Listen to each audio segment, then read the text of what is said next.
Let me ask you something nobody ever asks at school. If you worked every single day of your life, showed up on time, followed every rule, earned every promotion, saved diligently, did everything society told you to do, and still ended up financially stressed at 65, would you blame yourself? Or would you start asking whether the game was rigged from the beginning? That question is the beating heart of one of the most controversial books ever written. A book with over 40 million copies sold. A book that financial advisors either swear by or despise. A book that has created millionaires and, in the wrong hands, bankrupted people who trusted it blindly. Rich Dad, Poor Dad by Robert Kiyosaki. And the single idea inside it that has started more arguments, broken more dinner conversations, and genuinely changed more lives than anything else it contains is the idea that there are two fundamentally different ways the human brain thinks about money. Two operating systems. One that builds wealth almost automatically over time. One that destroys it, even when the person running it is intelligent, educated, hardworking, and completely convinced they are doing everything right. He calls it the rich mindset versus the poor mindset. And before you decide you already know what that means, stay with me. Because what is actually happening psychologically inside this framework is far more disturbing, far more personal, and far more important than the motivational poster version you have probably already heard. There is something this book points at that your teachers could not teach you, something your parents likely never knew. And if you leave before I get there, you will spend the rest of your financial life navigating with half a map. Robert Kiyosaki grew up with two father figures. His biological father, Poor Dad, had a PhD, a government job, a pension. He believed in education, job security, and playing by the rules. By every conventional measure, he was doing it right. His best friend's father, Rich Dad, never finished high school. He built businesses. He bought properties. He spoke about money in a language the young Kiyosaki had never heard before. Same island, same era. Completely different financial realities. And Kiyosaki's core observation, the one that became the spine of this entire book, was that the difference was not intelligence. It was not opportunity. Not exactly. It was not even effort because Poor Dad worked enormously hard his entire life. The difference was how they thought. Poor Dad believed a good education led to a good job, and a good job meant financial security. He believed his house was his greatest asset. He believed the system, the employer, the pension, the government, would protect him if he played along. Rich Dad believed something else entirely. He believed that a mind trained to think like an employee would always produce the results of an employee, no matter how much money passed through its hands.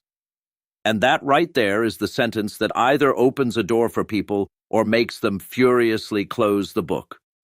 Here is what most people fundamentally misread about this framework, and it matters enormously. When Kiyosaki says rich mindset and poor mindset, he is not talking about rich people and poor people. He is not making a moral judgment about income levels. He is describing two patterns of thinking that exist completely independently of how much money someone currently has. There are people earning $200,000 a year with a poor mindset, one layoff away from disaster, no assets, lifestyle inflation swallowing every raise. And there are people earning $40,000 a year with a rich mindset, quietly building investments, thinking about money with a calm, strategic patience their higher-earning neighbors would find completely alien. The mindset is not about what you have. It is about how you see. And that distinction, right there, is what critics of this book almost universally miss when they attack it. Now, I will be honest with you, because this channel does not exist to sell you anything. The book has serious flaws, and we will get to them. But the core psychological insight that your relationship with money shapes your financial outcomes as powerfully as any external circumstance, that is not Kiyosaki's fantasy. It is backed by decades of behavioral economics research that existed before this book and has only grown since. There is a concept in psychology called loss aversion, studied extensively by Daniel Kahneman and Amos Tversky, two of the most important researchers in the history of behavioral economics. The finding is this: the psychological pain of losing something is approximately twice as powerful as the pleasure of gaining something of equal value. Think about what that means for every financial decision you make. If your brain registers losses twice as sharply as gains, then your default setting, your factory setting, the one installed before you had any say in the matter, is to protect what you have rather than risk it for more. This is not a character flaw. This is evolutionary biology. Your nervous system treats financial loss as a survival threat. And here is what makes it so dangerous. It does not feel like fear. It feels like wisdom. It feels like responsibility, like being a sensible adult in a difficult world. The person keeping their money in a savings account earning less than inflation is not thinking, "I am afraid." They are thinking, "I am protecting my family."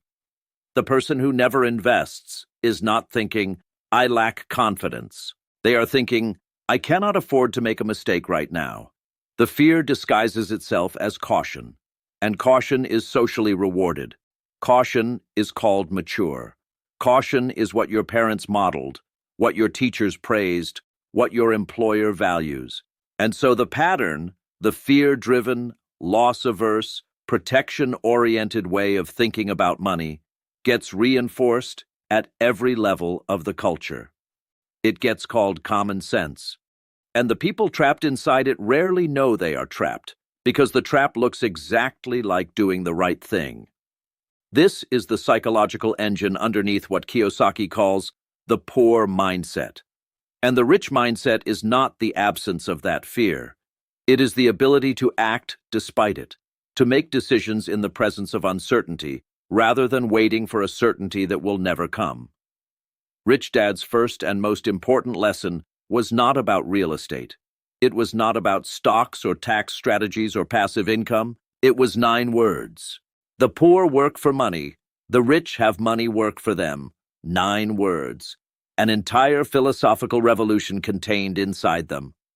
Working for money means you trade your time, your actual irreplaceable hours, for a predetermined amount set by someone else. The exchange is fixed. Your labor goes in, money comes out, and the rate is controlled by your employer, your industry, and ultimately the market's assessment of how replaceable you are. Having money work for you means you have built or acquired something, a business, an investment, a system that generates income whether you are awake or asleep. The first model has a hard ceiling. You have 24 hours in a day. Your body will eventually refuse to continue. The second model has no ceiling, because money, unlike human energy, does not get tired. Capital compounds. It works weekends. It does not age. And here is Kiyosaki's most uncomfortable argument. The school system prepares you almost exclusively for the first model. It teaches you to be an excellent employee, to show up, follow instructions, pass tests designed by someone else, receive grades determined by someone else, earn a salary determined by someone else. It does not teach you how money actually works, how compound interest can work for you instead of against you, how the wealthy use tax structures the middle class never learns exist, the difference between an asset and a liability. And so entire generations graduate from excellent schools knowing calculus and history and literature, genuinely valuable things, while having no working knowledge of the economic system they are about to spend their entire adult lives inside. They get the job. They get the paycheck. They buy the house. The expenses grow. The paycheck is never quite enough. They work harder. The lifestyle inflates to absorb the raise. 40 years later, they retire on a fraction of what they made and wonder quietly where the time went. This is the rat race. And it is not a conspiracy. It is simply the automatic output of a mindset that was never given any other tools. Now, the honest part, the part most reviewers skip because it is easier to be entirely for this book or entirely against it. Rich Dad. Poor Dad has serious, legitimate problems that its devoted followers rarely acknowledge. The first and most significant, it dangerously understates structural inequality. Not every person who wants to invest has money left over after feeding their family. Not every person who wants to build a business has equal access to capital, networks, or opportunity. Not everyone living in poverty is there because of their mindset. Some are there because of where they were born, what systems they inherited, what structures were stacked against them before they made a single decision. When a book this influential frames wealth primarily as a mindset issue while largely ignoring structural reality, it gives the already comfortable a philosophical justification for a conclusion they already wanted, that people who struggle financially have only their thinking to blame. That is not just intellectually sloppy, it is genuinely harmful. The second problem, the false binary. Rich mindset, poor mindset. As if human psychology is that clean, real people, including wealthy ones, have both patterns operating simultaneously in different areas of their lives. The binary flattens complex human psychology into something easy to package and sell, but it does not map onto actual human experience with any precision. And the third, Kiyosaki's own financial life has been complicated in ways that deserve acknowledgement. His company filed for bankruptcy in 2012. The man selling the rich mindset has had a deeply imperfect relationship with his own financial outcomes. Ideas should be judged separately from the person expressing them, but a sophisticated reader deserves to know the full picture. So where does that leave us with the actual psychology? Because here is the thing, the framework has flaws, the book has flaws. But the underlying question, how does the way you think about money affect your financial outcomes? That question is real, and the answer is more specific and more mechanical than Kiyosaki ever makes clear. Your brain has what psychologists call mental models about money. Not conscious beliefs, mostly. Automatic patterns, the way your nervous system categorizes financial information and generates emotional responses before your conscious mind even gets involved. When you check your bank balance, automatic response. When you see an investment opportunity, automatic response. When someone mentions starting a business, automatic response. And those automatic responses were built by your early experiences with money, what your parents did with it, what they said about it, the emotional atmosphere in your home when money was tight, the stories your family told about wealthy people, about debt, about risk, about what people like you do and do not do with money. These models operate below conscious awareness, which is why people who know they should invest still do not. Why people who have read every personal finance book ever written still cannot change their behavior. Knowledge is not enough, because the behavior is not coming from the part of the brain that processes knowledge. This is what Kiyosaki intuitively grasped and imperfectly expressed. The obstacle between most people and financial health is not information. It is the invisible architecture of how they think about money underneath conscious reasoning. And changing it requires three things that no best-selling book ever walks you through completely. The first is cognitive reframing, not positive thinking, but the deliberate practice of examining the frame through which you interpret financial situations. Most people frame investing as risk, what could go wrong, what they might lose. The reframe is not to ignore risk. It is to ask, what am I certainly losing by doing nothing? Because inflation is real.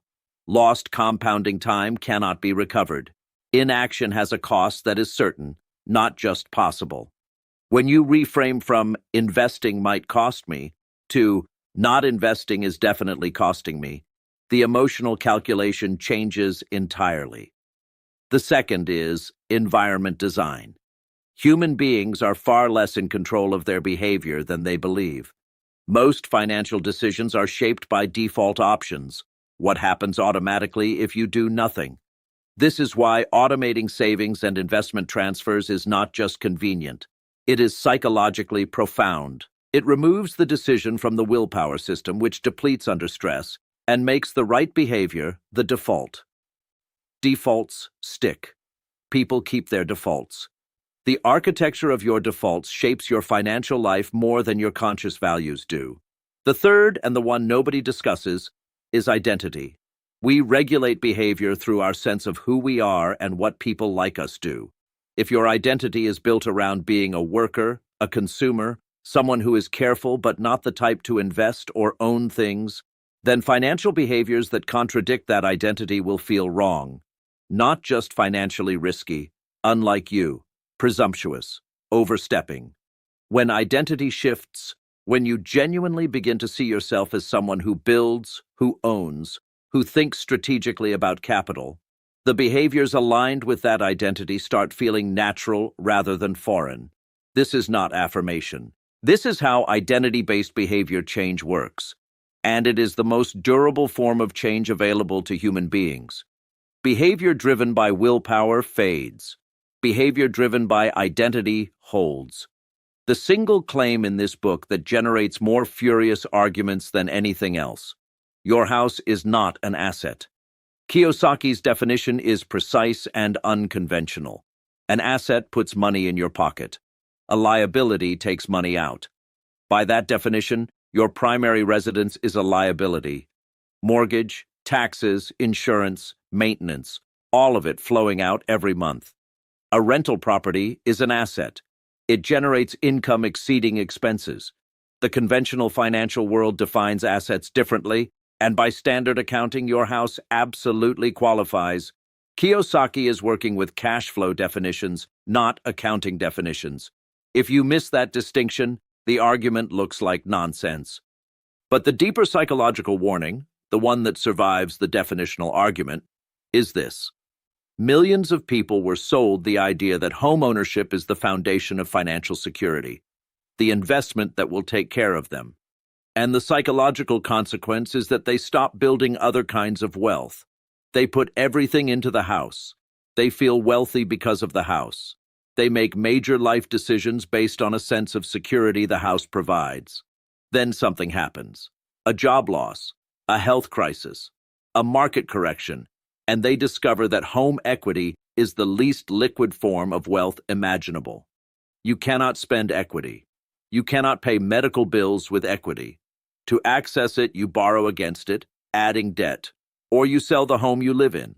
Late middle age, significant paper wealth, virtually no actual financial freedom. The house owns them more than they own the house. That is a real trap. And pointing at it is worth doing, however imperfectly the pointing gets done. Let me leave you with the question underneath all of this, the one that matters more than any specific financial strategy. What story are you telling yourself about money? Not the responsible story you present publicly, the real one, the one running beneath every financial decision you make. Is money something that happens to you? Something that other people have more of because of luck, connections, or some fundamental difference in what they were born with? And your job is to manage what flows your way as carefully as possible? Or is money something you learn to navigate? Something with patterns that can be understood, worked with, and eventually mastered, not without setbacks, not without significant humility, but genuinely mastered in a way that produces a different kind of life? The research on what psychologists call locus of control is clear. People who believe their actions shape their outcomes consistently make better financial decisions, experience lower financial stress, and build greater wealth over time than people who believe outcomes are primarily determined by forces outside themselves. That is not ideology. That is measurable psychology. And it means the deepest work of changing your financial life is not finding the right investment strategy. It is the slow, uncomfortable, deeply personal work of examining your relationship to your own agency. Kiyosaki, with all his flaws and all the legitimate criticisms that apply to this book, was pointing at something real. The most important subject missing from our education is not financial information.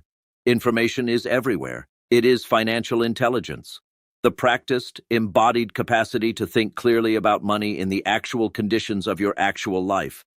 That does not come from any single book. It comes from years of deliberate attention to how you think, what emotions are actually driving your decisions when you tell yourself you are being rational.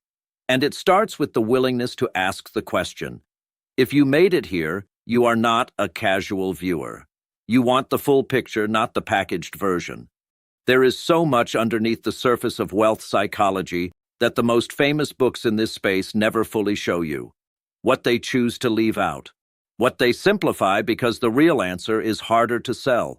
What the research actually says versus what the bestseller list rewards. That is exactly what this channel exists to find. Subscribe to What Authors Hide right now before the next video starts, because what we covered today is only the first layer. The deeper we go, the more interesting it gets, and we are just getting started.